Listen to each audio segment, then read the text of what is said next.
ଦେଖନ୍ତୁ ଯୋଉଠିକି ମୁଖ୍ୟମନ୍ତ୍ରୀ ନିଷ୍ପତ୍ତି ନେବା କଥା ମନ୍ତ୍ରିମଣ୍ଡଳର କିଏ ରିଜାଇନ୍ ଦେବ ମୁଖ୍ୟମନ୍ତ୍ରୀ ନିଷ୍ପତ୍ତି ନେବା କଥା ଯେହେତୁ ଇଏ କେନ୍ଦ୍ରରେ ଆଙ୍କର ମନ୍ତ୍ରିମଣ୍ଡଳ ଅଛନ୍ତି ଡବଲ ଇଞ୍ଜିନ୍ ସେଇଥିପାଇଁ ଇଏ ଦୁର୍ବଳ ହେଇକିରି ନିଷ୍ପତ୍ତି ନେଇପାରୁନାହାନ୍ତି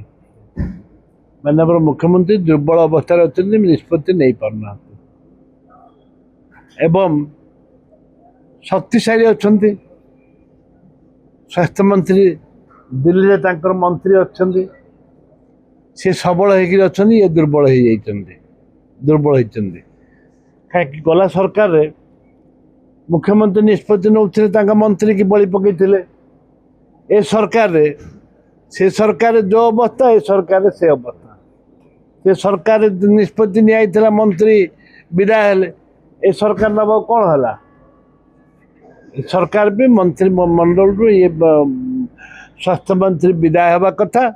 ଯେହେତୁ ସ୍ୱାସ୍ଥ୍ୟମନ୍ତ୍ରୀ ବିଦାୟ ହେଇପାରୁନାହାନ୍ତି ଇଏ ସବଳ ଅଛନ୍ତି ଆଜି ବିଧାନସଭା ଚାଲିଲେ ଡାକିଲେ ଅଲ୍ ପାର୍ଟି ମିଟିଂ ଡାକିଲେ ବିଧାନସଭା ଚଲେଇଲେ ବିନା ଅପୋଜିସନରେ ବିଧାନସଭା ଚାଲୁଛି ୟାଠୁ ଗଣତନ୍ତ୍ର ହତ୍ୟା ଛଡ଼ା ଅନ୍ୟ ଉପାୟ କିଛି ନାହିଁ କଂଗ୍ରେସ ଆନ୍ଦୋଳନ କରୁଛି ବିଜେଡି ସହିତ କଂଗ୍ରେସ ମିଳିତ ଭାବରେ ରହୁନି ଯୋଉଟାକି କଂଗ୍ରେସ ତାର ନିଷ୍ପତ୍ତି ଯେ ତାକୁ ଆନ୍ଦୋଳନ କରାଯାଉଛି କଂଗ୍ରେସ ଯେତେବେଳେ ଆନ୍ଦୋଳନ କରୁଛି ଗୋଟେ ଇସ୍ୟୁ ହେଇଛି 12 ଲୋକ ରାଜ୍ୟରେ ମରିଗଲେ ଯେଉଁମାନେ ଫୁଟୁଫୁଟୁ ଯେଉଁମାନେ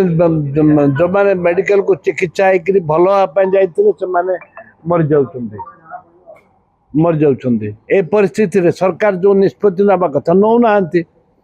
ଆହୁରି ଯାହା ପାଇଁ ଯିଏ ଦୋଷୀ ତାକୁ ଆହୁରି ପାୱାରଫୁଲ୍ କରୁଛନ୍ତି ତାକୁ ଆହୁରି ସହଯୋଗ କରୁଛନ୍ତି ଯିଏ ସୁପରିଟେଣ୍ଡେଣ୍ଟକୁ ଆହୁରି ସହଯୋଗ କରୁଛନ୍ତି DTV ଓଡ଼ିଆ ଦେଖିବା ପାଇଁ ସବସ୍କ୍ରାଇବ୍ କରନ୍ତୁ ଏବଂ ବେଲ୍ ଆଇକନ୍କୁ ମଧ୍ୟ ଦବାଇ ଦିଅନ୍ତୁ।